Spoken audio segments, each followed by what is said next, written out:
ओम शांति। आवाज आ हाँ जी। ओके। इधर हमको थोड़ा डिस्टर्बेंस है इंटरनेट, इसलिए बात करने के लिए थोड़ा ये हो रहा था। मे बी इन बिटवीन हाँ। तो क्या हो रहा है, आपने बोला समाज का, पब्लिक का, सोसाइटी का क्या करना, कार्मिक अकाउंट का। यस, हम्म। एक्चुअली बाबा ने ये करा रहे हैं ना हम लोग के थ्रू साटा, इसके लिए करा रहे हैं। हम लोग क्या क्या विटनेस होके सिर्फ देखते हैं, कुछ भी नहीं बोलते। तो रॉन्ग चल रहे थे हम्म। भी हम लोग चुप रहते हैं, ये भी एक तरफ से समाज के अकाउंट में आता है, पब्लिक में। तो हम्म। हम लोग क्या हम्म। सोचते हैं, तो हमको क्या होना चाहिए, उन लोगों का है ना, ऐसे छोड़ के आते हैं सब जगह में। एक एक जगह में हमारा इंटरफेयर होना चाहिए, क्योंकि हम लोग के में पावर भी है, चांस भी रहता है सेवा हम्म। के लिए। मगर हम लोग आजकल तो सोसाइटी में इंटरफेयर ही नहीं करते, हम्म। क्योंकि एक तरफ से हम्म। फियर भी है, maybe कुछ, if I involve something will happen to me only, or why should I take the risk also, like that it will happen. So maybe this is also one way it will be a karmic account only, it will create a karmic account, I feel. So that Yes. is what. And how is it coming out of that, Chandra? Now after listening to your session, I mean after class के सुनने के बाद में, कार्मिक account के बारे में के सुनने के बाद में, बाहर भी कुछ हो रहा हम्म। है तो हम लोग इंटरफेयर होते हैं, किधर किधर हमारा हम्म। हैंड लगा सकते हैं, उधर लगा सकते हैं, फिजिकली, मेंटली और emotionally, what ever it is, out of the way हो हम्म। जाते। बिकॉज अभी तो पावर है, पहले ऐसा नहीं था। हम्म। तो बात भी कर सकते हम्म। हैं, फेस कर सकते हैं, कुछ कन्विंस भी कर सकते हैं, ऐसा चल रहा है। ये भी ये दिख रहा है। तो हमारा कुछ क्या क्या अकाउंट पहले लेकर आया, वो खत्म करने के लिए हम्म। बाबा ने ये दिया करके, तो ये हो चल रहे हैं। मगर फिर भी बहुत सारे चल रहे हैं ना बाहर, उसमें तो नहीं इंटरफेयर नहीं हो सकते। अब आप ही आंसर देना पड़ेगा। बहुत सारे हम्म। देखते हैं, बहुत सारे। आई हम्म। मीन अभी तो पॉलिटिकल चल रहे हैं ना, अभी प्रेजेंट में तो पॉलिटिक्स चल रहे हैं। यस। इसमें तो यस। रोज डिस्कशन चलते रहते हैं। पहले तो मैं जाके बात करती थी, आजकल तो बात नहीं करती हूँ, क्योंकि ये भी हिसाब किताब है। पहले तो मैं इंटरफेयर हम्म। लेके बोलती थी कुछ, उसके बारे में कुछ चल रहे तो डिस्कशन, बीच में जाके ऐसा है वैसा है करके। मगर अभी तो पता है, हम्म। ऐसा भी नहीं बोलना करके, क्योंकि किसको पता है। हम लोग तो हम्म। क्या है, किसको पता भी नहीं है। ये भी एक सेव है, पब्लिक इंटरफेरेंस हम्म। नहीं जा रही हूँ। तो ऐसा हम्म। मेरे को समझ में आया। तो सोसाइटी में कैसे इन्वॉल्व होते हैं, नहीं इन्वॉल्व होना, इन्वॉल्व होने से क्या होता है, कैसे इन्वॉल्व होना, ये हम्म। तो थोड़ा थोड़ा अभी हम्म। अभी थोड़ा थोड़ा पता चल रहा है। मगर आप एक क्लास हम्म। लेना पड़ेगा, क्योंकि वेरी इंपॉर्टेंट है। अभी तो आपने सब कुछ बताया, घर का, यस। रिलेशनशिप का सब बताया। मगर ये तो बहुत हम्म। जरूरत है, बिकॉज हम लोग बाहर यस। संबंध संपर्क में आते हैं, पता ही चलना है। तो ये भी एक important hmm. Topic. Thank you so yes. Much. Thank you very much Meena बहन। आपने कम से कम ये सोचा तो सही कि समाज के ऊपर तो हमने एक लाइन में खत्म किया। किसी ने भी मुझे ये बात बताई ही नहीं। मेरे को भी ये सुनना था कि आप लोगों को भी जानना है कि समाज का कर्जा हम कैसे बढ़ाते हैं अपने ऊपर, समाज से हमने क्या लेते हैं, हाँ, जो फिर से हमें लौटाना है ना? क्या है ये समाज का कर्जा। या भावना बहन, वेरी नाइस। ओम शांति दीदी। तो ओम शांति। पहले का तो वो उसमें नहीं हूँ, लाइक सुना नहीं है, वो रिकॉर्डिंग नहीं सुन पाई। तो जैसे अभी आपको हम्म। सुन के मुझे समझ में आ रहा है, जब आप समाज के कर्जे की बात कर रहे हैं, तो एक एग्जाम्पल हम सभी हैं कि हम जब उतरती कला में आए हैं, तो कुछ ना कुछ कहीं ना कहीं हम्म। हम बिगाड़ कर आए। कोई एक हम्म। बुरी आदत हमने दी उनको, हमने कुछ गलत किया और समाज हमारे पीछे चला, तो वो हम्म। हमारे ऊपर कर्जा है। आपका ही यस एग्जाम्पल तो जैसे आपने व्रत की प्रथा शुरू की है ना, तो यस इतना बड़ा यस कर्जा है समाज का, तो वो उसको यस फिर आपको ही सेटल करना है और आपने किया भी है। तो किस तरह से आप ज्ञान बांट रहे हो, यूट्यूब पर आपके सेशंस जा रहे हैं, सो नोन अननोन पीपल उसको सुन रहे हैं और उनको क्लैरिटी हो रही है, तो ये समझ में यस आया दीदी। Yes, very nice. हाँ, बहुत अच्छा। एक मेरे को भी रिमाइंडर है कि समाज का कर्जा मेरे से बाबा ने किस तरह चुकता करवाया भी है। एक तो है शरीर द्वारा भी। हाँ, गलत रास्ता दिखाया है तो पहले चख के देख लो। बोलते हैं ना, खुद की मेडिसिन खुद को पहले चखनी पड़ती है। हाँ, बाद में ही तुम बांट सकते हो। तो पहले चखने भी लगाया है मुझे। और फिर जब पता चला कि अरे ये तो गलत मेडिसिन है, इसका असर ही कुछ गलत हो रहा है, फिर बाबा ने सही मेडिसिन हाँ बांटने लगाई। इसका मतलब है हाँ कि मेरे पहले अगर आपने ऑडियो सुने होंगे तो उसमें मैंने ये अपना शेयरिंग किया था कि जिस वक्त हम विकारों में आने शुरू ही हुए होंगे, जिस जन्म में, उस वक्त गलत ज्ञान समझाना। हाँ?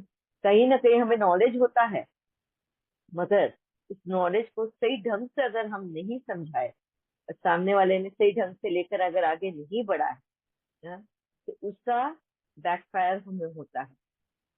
तो जैसे मेरे हस्बैंड, मेरे जो सोलमेट है, मेरे हस्बैंड उस जन्म के, उन्होंने, उनके पास जब लोग आते थे सॉल्यूशंस लेने के लिए कि भाई हमारे खेत में अनाज ही नहीं उग रहा है तो क्या करें, सूखा पड़ा हुआ है, तो बोलते थे तुमसे कुछ तो पाप हुआ है।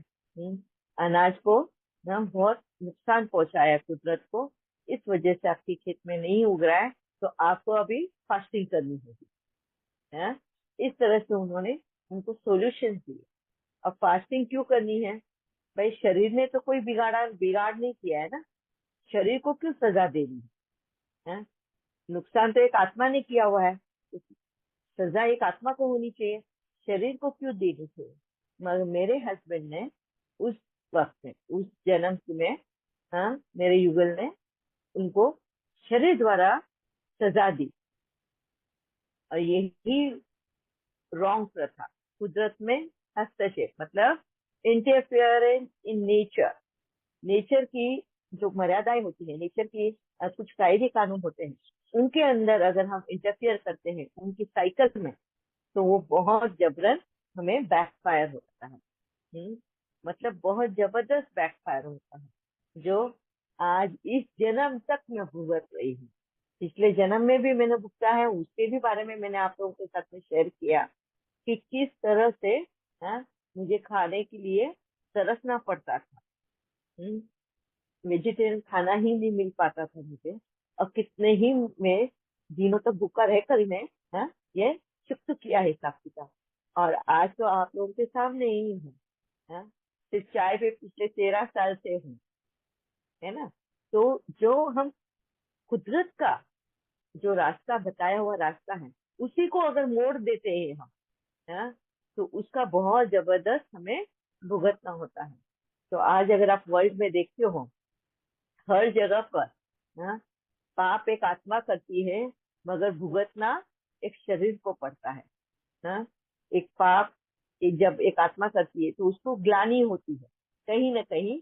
हाँ, मन उसको ऐसे खाता है अपना, तो वो उसके लिए पछतावे क्या, उसको रास्ता और कुछ दिखता नहीं है, तो वो फास्टिंग का ही सोचता है। हर रिलीजन में अगर आप देखोगे तो फास्टिंग का सोचते हैं। तो भाई रमजान महीना है, तो हम पूरे साल में जो भी कर्म बुरे किए होंगे तो रमजान महीने में खत्म करें। जैनियों में है, श्रावण हिंदुओं में है, क्रिश्चियंस में है, हाँ, क्रिसमस के पहले या ईस्टर से पहले 40 डेज का। हर एक, इवन इसमें क्या बोलते हैं, बौद्ध धर्म में भी है, गुरु नानक के इसमें भी है, सिख धर्म में भी है। हर धर्म में अगर देखेंगे तो आप फास्टिंग का सुनते हैं।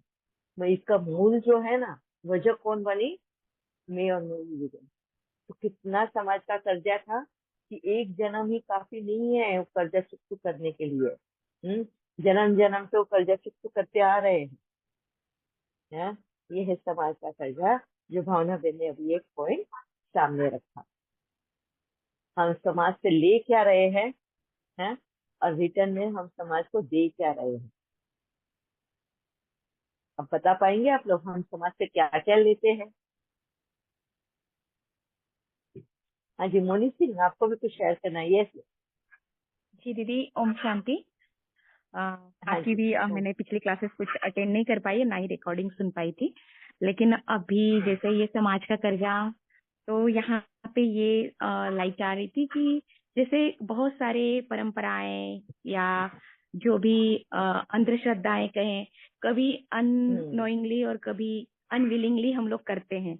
अननोइंगली तो ठीक है, लेकिन जब अनविलिंगली करते, पता होता है राइट नहीं है, और फिर भी हम उसमें योगदान देते, तो वहां कर्जे चढ़ाते हैं, ऐसा यहाँ पे समझ में आ रहा है। जैसे बहुत सारे व्रत है, बहुत सारी रूढ़ी है, परंपराएं हैं, जहाँ पे उसका कोई तुक नहीं है, बेतुकी बातें हैं, लेकिन फिर भी समाज कर रहा है इसीलिए साथ दे देते हैं, या हमें कोई अलग ना समझे उसके लिए अपना ये नहीं लेते हैं, और वहाँ वो लाइट नहीं उनको देते, ना ही खुद उसका सामना कर पाते हैं, तो उस समय हम कर्जे चढ़ा लेते हैं। Yes, very right. Thank you very much Moni बहन कि आज हमें बाबा ने ज्ञान दिया भी, हमारे लिए आंखें खोल दी कि अंधश्रद्धा क्या है। अंधश्रद्धा के पीछे, ब्लाइंड फेथ, अंधश्रद्धा के पीछे हम कितने गलत कर्म कर बैठे हैं। जिससे बलि की प्रथा है, जानवरों की बलि दी जाती है, अंधश्रद्धा में ही गिना जाता है। भूत प्रेत किसी के शरीर में आया तो उस आत्मा को कितना हम तकलीफ दे रहे हैं, झाड़ू क्या क्या पता नहीं, उनको क्या मिर्ची की धुनी देते हैं, हंटर से पीटते हैं, क्या नहीं करते। अंधविश्वास के पीछे हम क्या क्या समाज में, आप लोग तो बहुत ज्यादा ही सुनने में आता होगा भक्ति मार्ग में कि क्या नहीं करते हैं। तो ये भी एक तरह का समाज का कर्जा ही है। आज हमें पता होने के बावजूद भी अगर हम हिम्मत नहीं रखते हैं इन प्रथाओं को हाईलाइट करके बताने में कि भाई ये सब आडंबर है, इससे कुछ भी नहीं होने वाला, तो कहीं ना कहीं हम मुंह बंद रखकर उसके कर्जदार बन रहे हैं। हमें सही रास्ता पता होने के बावजूद भी हम मुंह बंद रख रहे हैं, और इस वजह से हम कर्जदार बन रहे हैं। जैसे कोई है ना वास्तु में बिलीव करता है, कोई अंगूठियों में वो बृहस्पति की अंगूठी, मंगल की, चांद की अंगूठियां पहनते हैं, वो एक अंधविश्वास है। ऐसे बहुत सारे अंधविश्वास हैं। ये अंधविश्वास भी हमारा आज बाबा ने हमारा दूर किया, मतलब कहीं ना कहीं वजह हम भी पहले थे इसको फैलाने में, इसीलिए सबसे पहले बाबा ने हमारा क्लियर किया। तो अब हमारा फर्ज बनता है, हमारी जिम्मेवारी बनती है ये नॉलेज समाज तक पहुंचे, उनको भी सही रास्ता मिले, वो भी इस डर से, इस आडंबर से, इस अंधविश्वास से बाहर निकले। तो ये एक कर्जा है जो हमें चुकता करना होता है। यह है ज्ञान का, सत्य मार्ग का कर्जा। समाज को हमें फिर से, जिसको हमने भटकाया है, सत्य मार्ग से भटका के हमने कहीं ना कहीं उनको इन अंधविश्वास के खाई में धकेला है, उनको आज वापिस से हमारा हेल्पिंग हैंड देके, हेल्पिंग हैंड कौन सा? ज्ञान का, ज्ञान का प्रकाश दे के उनको उस आडंबर, उस अंधविश्वास से बाहर निकालना, तभी हम इस कर्जे से मुक्त होंगे। यह भावना है। जी दीदी, इसी से एक कनेक्शन ये जुड़ रहा है कि जैसे हम ज्ञान मार्ग में होते हुए भी अभी भी गुमराह कर रहे हैं कुछ लोगों को, लाइक ऑन द होल। तो वहां भी अगर हम किसी बात को ठीक से नहीं समझे और उसकी वजह से हमने दूसरों के साथ शेयर किया और यहाँ तक हो गया कि उनके घर टूटने को आ गए, उनकी आपस में मिसअंडरस्टैंडिंग्स हो गई, एक दूसरे से छुपाने लगे बातें, और कंट्रास्ट बहुत ज्यादा बढ़ गया। क्लैरिटी के ऊपर हमने ध्यान नहीं दिया कि किस तरह से सच्चाई सफाई का मतलब क्या है। कि कैसे हमें परिवार को साथ लेके चलना है। प्रवृत्ति मार्ग को ही हमने ठीक से ना समझा ना समझाया, तो कितनी बड़ी डिससर्विस और कितना बड़ा कर्जा यहाँ भी बनता है अगर हम यहाँ चुप करके बैठ जाते हैं समझने के बाद भी। Yes, very true. बहुत अच्छी पॉइंट भावना बहन ने बताई कि बाबा ने तो हमें हमारा ज्ञान चक्षु खोल दिया। हमें ज्ञान मिलने के बाद भी है, अगर हम भेड़ चाल चलने लग गए, भेड़ चाल यानी जो जिसने बोला बस उन्हीं के कंधे पे, हाँ भाई इन्होंने बोला इसके लिए हम ऐसा बोल रहे हैं, इन्होंने ऐसे ज्ञान में समझा इसके लिए हम ऐसा बोल रहे हैं, तो आप भी उस कर्जे में डूब रहे हो। हाँ, कि अगर ज्ञान को तुमने समझा नहीं, अर्जन किया नहीं, प्रैक्टिकल यूज किया नहीं, इसका रिजल्ट देखा नहीं, बस इनसे सुना और इनको सुनाया, तो कहीं ना कहीं तुम एज ए मीडिएटर कर्जदार बन रहे हो। किसी का घर टूटने में अगर आपने भी उनको सहयोग दिया है, किसी का जीवन खराब होने में कहीं आपने अगर सहयोग दिया है, तो आप भी उनके कर्जदार बन रहे हो।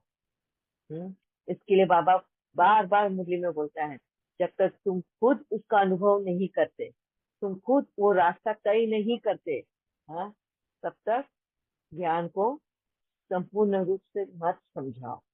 हाँ, इसके लिए मैं हमेशा पहले तो अपना अनुभव के साथ नहीं ज्ञान रखने का बाबा ने मुझे अधिकार दिया है, तब तक नहीं।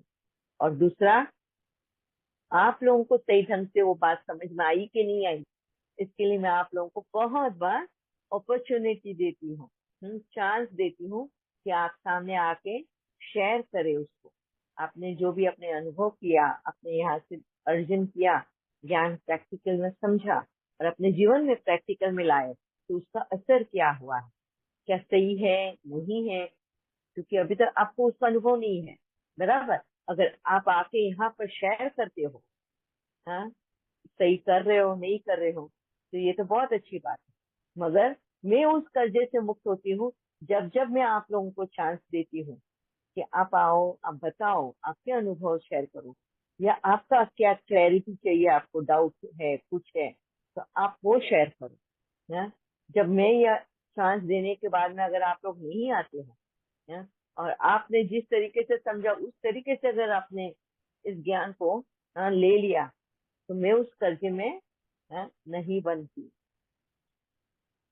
समझ में आया? तो हमें डरने की बात नहीं है। जैसे बीना बहन ने अभी अपना अनुभव शेयर किया कि हमें पता ही नहीं कि समाज में हमें क्या बोलना है क्या नहीं बोलना है, तो डर लगता है, तो हम तो बहुत बार चुप रह जाते हैं, है ना, हम बात ही नहीं करते हैं ज्यादा।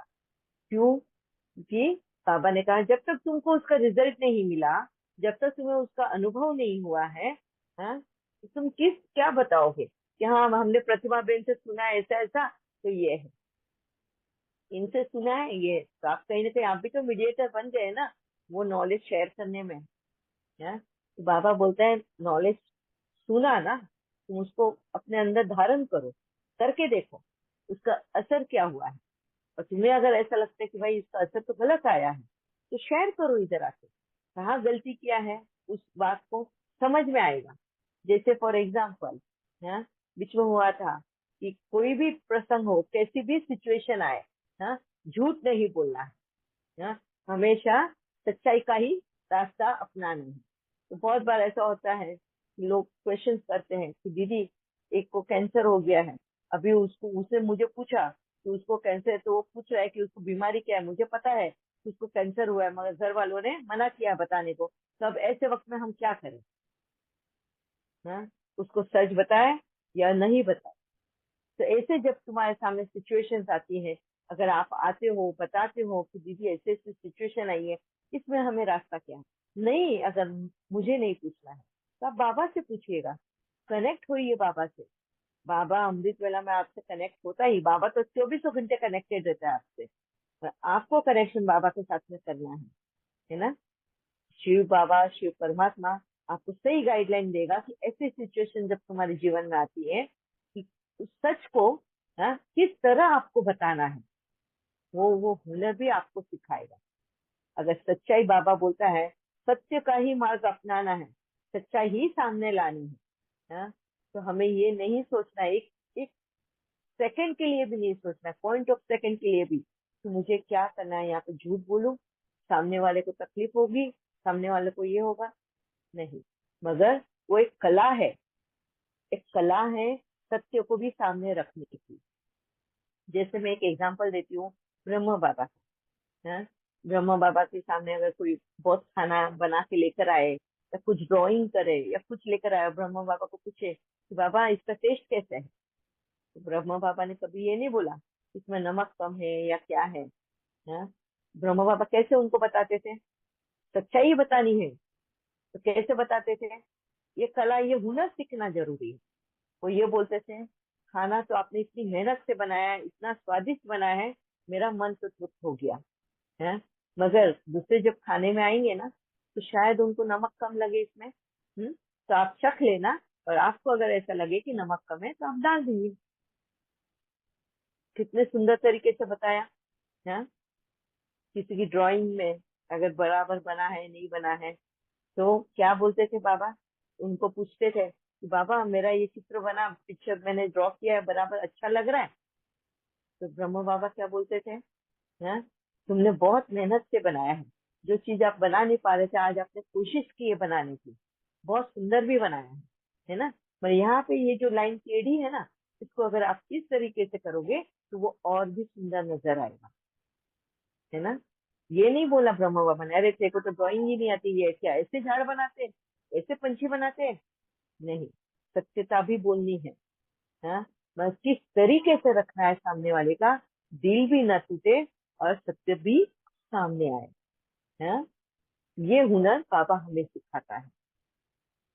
ठीक है, तो बहुत बार हमारा समाज में, अगर हम समाज के साथ रहना है, बाबा का ज्ञान हमें समझ में आ चुका है, पर ये ज्ञान समाज पचा नहीं पाएगी। हमारा ये इंटरप्रिटेशन है कि ये अगर मैं बोलूं तो ये तो कभी नहीं समझ पाएगा, क्योंकि ये तो अति भक्ति में है। वो तो बाबा पे छोड़ो ना, जिसको बाबा को समझाना है बाबा समझा देगा। हाँ, हमारा काम, बाबा ने हमें क्या बोला है, जो ज्ञान मैं तुम तक दे रहा हूँ तुम्हें ये उन तक पहुंचाना है, हम जरिया है पहुंचाने का। समझना समझाना, कब समझा कैसे समझे, वो बाबा के ऊपर छोड़ दो, वो कुदरत के ऊपर छोड़ दो। हमारा कर्तव्य सिर्फ ज्ञान को सही ढंग से उनके सामने रखना, बस। जब हम ये बातें करेंगे तो हम कम से कम कर्जा मुक्त हो जाएंगे, जिससे मैं आज आपके सामने कर्जा मुक्त होती हूँ। आप लोगों के सामने वो सारे मेरे अनुभव के साथ, सबके साथ में मैं आप लोगों के सामने वो ज्ञान रखती हूँ, और आप लोग समझे नहीं समझे वो चांस भी देती हूँ। आपने शेयर किया तो बहुत अच्छी बात है, नहीं शेयर किया तो भी मैं उस बंधन से मुक्त हो चुकी हूँ। ठीक है, तो ये कर्जा मुक्त हो गई मैं। Thank you. यस विक्रांत भाई। हाँ जी, ओम शांति। अभी कुछ दिनों पहले ना, मतलब पानी का गांव में मतलब प्रॉब्लम था, पीने का पानी का आता नहीं था। तो एक दिन हमने बहुत सारा पानी भर के रखा था, मतलब वही नहाने को यूज करते। तो फिर पानी तो 2-3 दिन में खत्म हो गया। फिर वो जो बाकी का पानी था मतलब वो बासी होने लगा था। फिर भी हमने